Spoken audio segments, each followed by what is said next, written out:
Praise the Lord. Bible says like this. In the first century, the world was ruled by the mighty Roman Empire. In a small province called Judea, a people awaited a promised Messiah, a Savior who would deliver them from oppression. This is the world into which Jesus of Nazareth was born. Around 4 BC, during the reign of King Herod the Great, Jesus was born in Bethlehem. The Gospel of Matthew tells us of Magi from the east who came to see him, while the Gospel of Luke places his birth during a Roman census ordered by Emperor Augustus. According to Luke, Mary and Joseph traveled to Bethlehem for this very census, fulfilling a prophecy that the Messiah would be born there. Jesus grew up in Nazareth, a small town in Galilee. We don't have many details about his early years, but we know he was raised in a Jewish family, learning the faith and customs of his people. Around 27 to 29 CE, when Jesus was about 30, he came to the Jordan River to be baptized by John the Baptist. John, a prophet known for calling people to repentance, recognized Jesus as the promised Messiah. This baptism marked the beginning of Jesus' public ministry. After his baptism, Jesus withdrew to the wilderness for 40 days, where he was tempted by Satan. This powerful event is described in the Gospels of Matthew, Mark, and Luke. Jesus resisted every temptation, solidifying his mission to serve God alone. Jesus then began his public ministry, traveling throughout Galilee. He preached about the kingdom of God, repentance, and love for one's neighbor. He performed healings, exorcisms, and miracles that quickly attracted large crowds. His teachings challenged the established religious order and brought hope to the oppressed. One of his most famous teachings is the Sermon on the Mount, where he delivered the Beatitudes.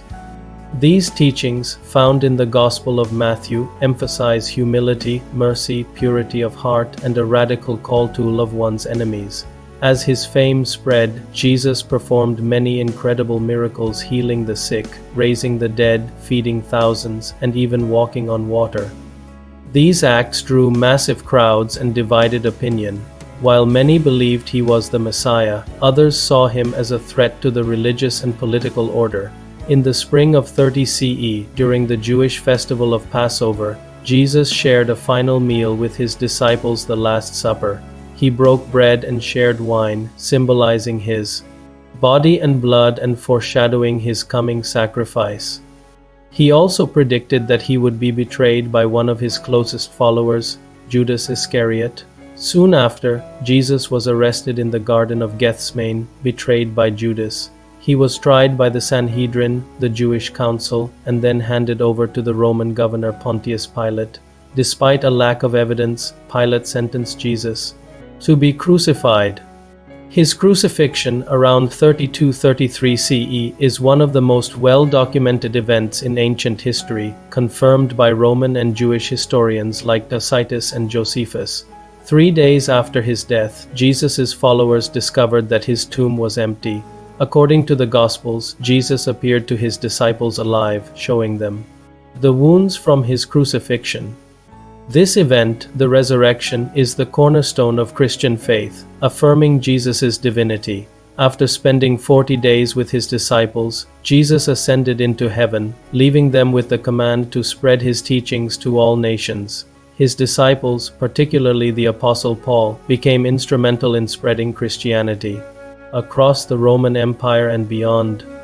The life of Jesus Christ had a profound impact, not only on the course of history but on the lives of billions. Whether seen as a great teacher, a prophet, or the Son of God, the legacy of Jesus continues to shape our world today. Thank you for exploring the life of Jesus with us. His teachings, death, and resurrection continue to inspire people around the globe, shaping not only faith but the moral and ethical fabric of society.